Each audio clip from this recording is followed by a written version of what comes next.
Hello guys, कैसे आप सभी लोग बुक ऑफ स्पिरिट के एक और न्यू एपिसोड के साथ हाजिर हूँ। तो जैसा कि लास्ट एपिसोड के एंड में हमने देखा था, फिन यांग ने शे वुयुए के पास आते हुए कहता है, वुयुए, सच कहूँ तो तुम्हारा समय अब जा चुका है। तुमने कभी लोगों को जीतने की कोशिश ही नहीं की, जिससे सब तुमसे डर महसूस करने लगा। वरना जुओ फैन तुम्हें सत्ता से बेदखल करने का मौका ही नहीं पाता। तुम लोगों को साथ जोड़ने की जगह उन्हें डराते रहे और यही वजह बनी कि जुओ फैन ने तुम्हें अपनी पद से हटा दिया। और कल भी मैंने तुम्हें इस सब को सुलझाने का मौका दिया था, लेकिन तुमने मेरी एक बात भी नहीं सुनी। जुओ फैन भी बिना फाइट के इस सब को सुलझाना ही चाहता था, लेकिन फिर भी तुम इतनी ज्यादा जिद्दी रहे। तुम किसी के भी बात तक नहीं सुनी। तुम्हें अब यहाँ पर बैठकर उन सब चीजों के बारे में सोचना चाहिए जो कुछ भी अब तक तुमने गलतियाँ की। और हमेशा यह याद रखना, तुम्हें क्या लगता है हाई वेनरेबल ने तुम्हारे साथ कुछ गलत किया? नहीं, दरअसल हाई वेनरेबल ने ही तुम्हारे जान बचाई है, क्योंकि तुम्हें नहीं पता जुओ फैन के साथ असल में कौन सा पावर है। और यह सुनकर सीए वुयुए शॉक्ड हो गया। क्या?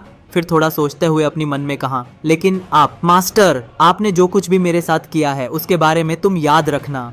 और सीए वुयुए फिर से शराब पीने लगा। और फिर जब वह आखिरकार शांत हुआ और इस बारे में सोचा, तो उसे पता चला कि फाइंड यांग ने उसे भागने के कई मौके दिए थे और उसे बार बार बचाने की कोशिश किया था, लेकिन वह खुद ही गुस्से में था, सुनने को तैयार ही नहीं था। फैटी यांग सच में एक सच्चा भाई निकला। वह आराम से एल्डर्स के साथ खड़ा हो सकता था, लेकिन फिर भी वह सीए वुयुए की मदद करने आया था। उसकी यह मदद शायद उसे सेक्ट में अलग थलग कर दे, लेकिन फिर भी उसने दोस्ती निभाई। सबसे घटिया है जुओ फैन और लेबर ऑफिस वाले।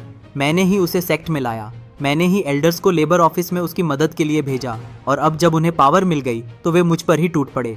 कोई लॉयल्टी नहीं। धिक्कार है इन एहसान फरामोशों पर। बिल्कुल एक सच्चे डिमोनिक कल्टीवेटर की तरह, जिसमें जरा सी भी वफादारी नहीं है। वह पीते पीते अपने मन की सभी भड़ास फिन यांग से बात करते हुए निकाल रहा था। फिन यांग ने सिर हिलाया और उसके कंधे पर हाथ रख दिया। भाई, इसे जाने दो। तुम खुशकिस्मत हो कि हाई वेनरेबल ने तुम्हें बचा लिया। अपने आसपास देखो और इस शादी में आए सभी लोगों को देखो। लो क्लान से पंगा लेना किसी के बस की बातें नहीं है। ऊपर से वह छोटा मॉन्स्टर गू संतोंग, अगर तुमने उसके साथ लड़ाई की तो कोई भी तुम्हें नहीं बचा पाएगा। यह कहकर वह चुपचाप चला गया, लेकिन जैसे ही वो दूसरे टेबल की तरफ गया, वहाँ सबके चेहरों से हंसी गायब हो गई। लोग उसे ठंडी नजरों से देखने लगे, जैसे उसे दोष दे रहे हो कि वो कल सीए वुयुए के साथ था। अब वेनरेबल जैन उनकी नजरों में उनमें से नहीं रहा। यह देखकर सीए वुयुए की आंखों में नफरत आई। हाथ में पकड़ा हुआ वाइन पॉट उसने दबाकर चूर चूर कर दिया। तभी वेनरेबल सी अपने 5 एल्डर्स के साथ उसकी टेबल पर आया और एक डरावनी स्माइल के साथ बोला, सिख लीडर भी क्या अब घड़े तोड़ने लगे? हारकर शराब पर गुस्सा निकालना, यह तो कायरों की निशानी है। बैम। सीए वुयुए ने गुस्से से टेबल पर जोर से हाथ मारा और घूरते हुए बोला, तुम्हें क्या चाहिए? अब जब मैं हार गया हूँ तो क्या तुम लोग मेरा मजाक उड़ाने आए हो? मत भूलो तुम जुओ फैन के साथ नहीं हो। जब वो पूरी पावर में आ जाएगा तब वो तुम्हारे पास भी आएगा। तब शायद तुम मेरे जितने लकी ना रहो। लकी? हाँ, सिख लीडर के लिए पद छोड़ना और हारना अब लकी हो गया? तुम्हारी एम्बिशन इतनी छोटी थी, मुझे पता ही नहीं था। जीए वुयुए ने दांत पीसा और हाथ कसकर मुट्ठी में बंद करते हुए बोला, वेनरेबल सी, अगर आपने एक बार और मुंह खोला तो आपको पछताना पड़ेगा। क्या करोगे? हमला करोगे?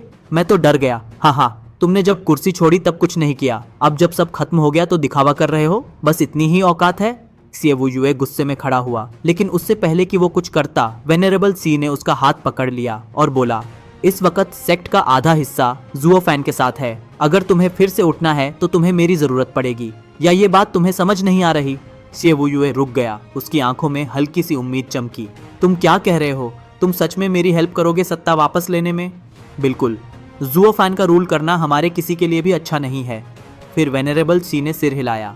तुम सही कह रहे हो, आधे लोग उसके साथ हैं और अब उसे मेरे ग्रुप से भी खतरा लग रहा होगा। अगर हम एक हो जाएं तो ही मुकाबला कर सकते हैं।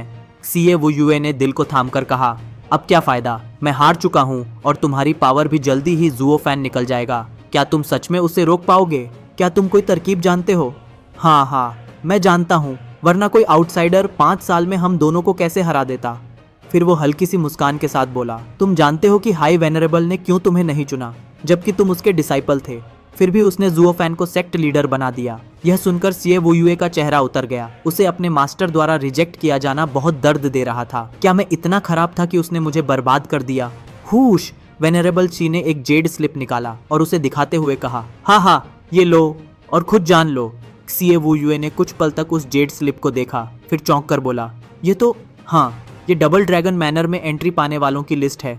वेनरेबल शी की आंखों में चमक थी। जुओ फैन, चू चिंग चेंग, स्वेयर, शुए रुआ, दानर और बाकी लड़कियां, यह सब उसमें है। हाई वेनरेबल एक बहुत बड़ी गेम खेल रहा है। डबल ड्रैगन मैनर में जो भी जाता है वह कुछ सालों में ही 100 सालों की पावर गेन कर लेता है।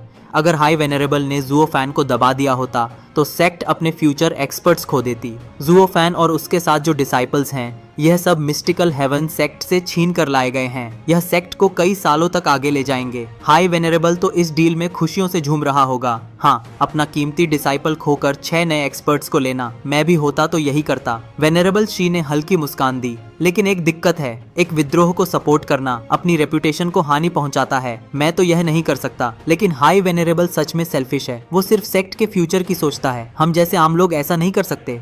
सेवुयुए ने जेड स्लिप को कसकर पकड़ लिया। मतलब हाई वेनरेबल ने मुझे नहीं बल्कि जुओ फैन को इसलिए चुना क्योंकि उसे उसकी और बाकी की फिक्र थी, मेरी नहीं। सिर्फ इसलिए कि वह फ्यूचर में आगे जाएगा? बिल्कुल। हाई वेनरेबल जैसे एक्सपर्ट पावर के मामले में कब हारे? जब मिस्टिकल हेवन सेक्ट के 4 ड्रैगन्स ने हमारे एल्डर को मारा, तब हाई वेनरेबल ने इम्परमानेंस 5 को भेजा और 4 ड्रैगन्स के सामने ही उनके 5 एल्डर्स को मार गिराया। फिर वेनरेबल सी ने लंबी सांस लेते हुए बोला, वो कभी नहीं झुकते, सिर्फ सेक्ट की ग्रोथ की सोचते हैं। सीएवुयुए की आंखें कांप उठा। फिर उसने पूछा, यह लिस्ट तुम्हारे पास कहां से आई? वेनरेबल सी ठंडी आवाज में बोला, डबल ड्रैगन मैनर ने 1 महीने पहले हर सेक्ट को यह जेड स्लिप भेजी थी, लेकिन सेक्ट लीडर ने नहीं देखी क्योंकि हाई वेनरेबल ने खुद उसे संभाल लिया। शायद उसे तुम्हारी जेलसी का अंदाजा था, इसलिए वह तुम्हें नहीं दिखाया। सीएवुयुए ने फिर पूछा, हर सेक्ट को यह लिस्ट दी जाती है, तुम्हें कैसे पता चला? तुम्हारे पास बाहरी मदद है? वेनरेबल सी ने हंसते हुए कहा, अब क्या तुम मुझे पकड़वाओगे? सीएवुयुए मुस्कुरा दिया। उसकी आंखें चमक रही थीं। नहीं, अब मैं जानता हूँ कि तुम मेरी कैसे मदद करोगे। ठीक है, मुझे मंजूर है। इसी के साथ ये वाला वीडियो पर एंड करूंगा। Good bye.